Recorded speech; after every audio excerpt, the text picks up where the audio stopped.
Et pour nous parler de cette Sainte-Barbe et plus généralement du bilan de l'année, on reçoit tout de suite le chef de corps des sapeurs-pompiers de Monaco. Maxime Ivrard, bonsoir.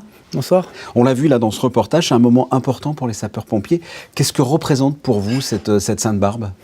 Alors la Sainte-Barbe, c'est déjà la fête des sapeurs-pompiers et tous les métiers qui manipulent le feu.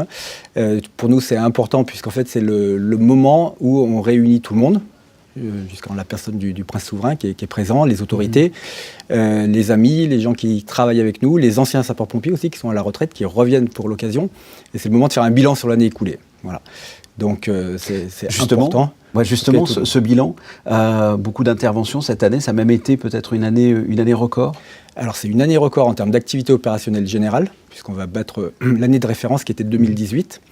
Et on va cette année tangenter avec les 10 000 interventions, donc c'est un chiffre qui n'a jamais été atteint en principauté, et notamment avec quelques records parmi ce chiffre global, qui sont des activités sur des journées où on dépasse les plus de 50 interventions dans la journée, ça s'était jamais vu, et puis des pics à 8 interventions simultanées, où là aussi c'est du jamais vu dans le passé, quoi. On arrive à gérer ça, justement, 8 interventions comme ça en même temps ? Alors on arrive à gérer parce qu'on n'a pas le choix, il faut bien répondre à l'appel de secours.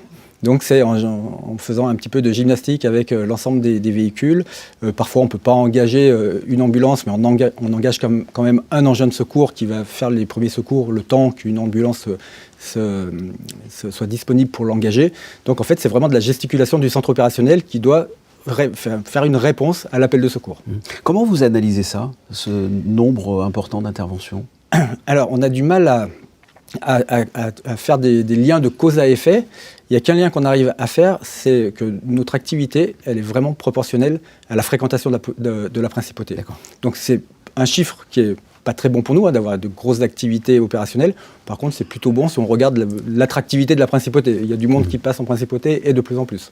Alors quels sont les types d'interventions ? Est-ce que l'on est dans les chats qui sont coincés dans des arbres ou ce sont de réelles interventions ? Non, on a beaucoup de secours et d'assistance à personne. En fait, on voit, quand on analyse nos chiffres, en principauté, on a un taux d'intervention par rapport à la population qui est très élevé. Si on compare aux grandes agglomérations comme Marseille, par exemple, on est au-dessus de Marseille, mais pour des raisons qui sont complètement différentes. Nous, on a un haut service, un haut niveau de service, donc on répond beaucoup aux appels d'urgence, alors que Marseille, c'est plutôt une ville pauvre et la seule réponse, c'est les pompiers. Nous, c'est plutôt une volonté du gouvernement qu'à chaque fois qu'on appelle les pompiers, on a derrière une intervention. Alors ça peut être pour des animaux, des chats, un certain nombre de choses, des ascenseurs bloqués. En France, ils ne le font plus, par exemple. Nous, en principauté, on répond encore à ces demandes-là. Il y a des interventions cette année qui vous ont particulièrement marqué ? Non, alors au niveau des grosses opérations, on a fait pas mal de feux d'appartements ou de feux d'habitat. Pas trop sur la commune de Monaco, mais plutôt sur les communes rattachées en France, notamment Beau-Soleil, où là on a eu beaucoup de feux d'appartements, feux de véhicules. Cette année, ça a été beaucoup moins meurtrier que l'année 2023, par exemple, où là on a eu des très grosses opérations avec pas mal de décès quand même.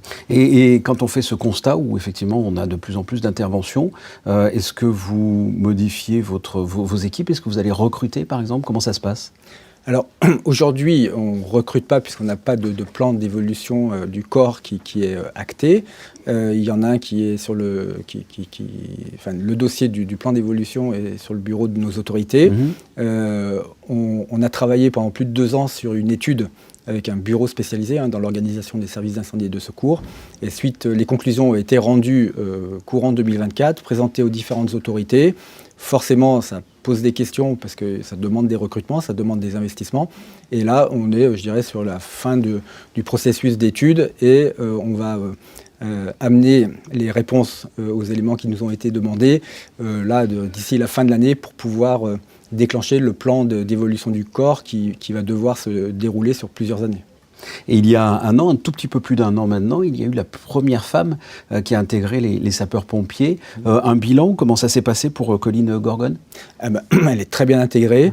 Encore une fois, quand on parle, il y a une femme chez les pompiers, oui, c'est une femme. En fait, avant tout, je recrute des sapeurs-pompiers pour leur performance, pour leur qualité. C'était la première. Elle a très bien réussi son intégration. J'espère que ce ne sera pas la dernière, mais malheureusement, pour l'instant, il y a peu de volontaires. Depuis, j'ai recruté une petite dizaine de sapeurs-pompiers. Il n'y a pas eu de volontaires féminin. Donc bon, j'espère qu'il y en aura d'autres à l'avenir. Là, la semaine prochaine, il y a des nouvelles recrues qui arrivent au nombre de 4. C'est 4 ex-sapeurs-pompiers de Paris qui arrivent, mais il n'y a pas de femmes parmi eux. Maxime Livrard, merci d'avoir répondu à mes questions. Merci.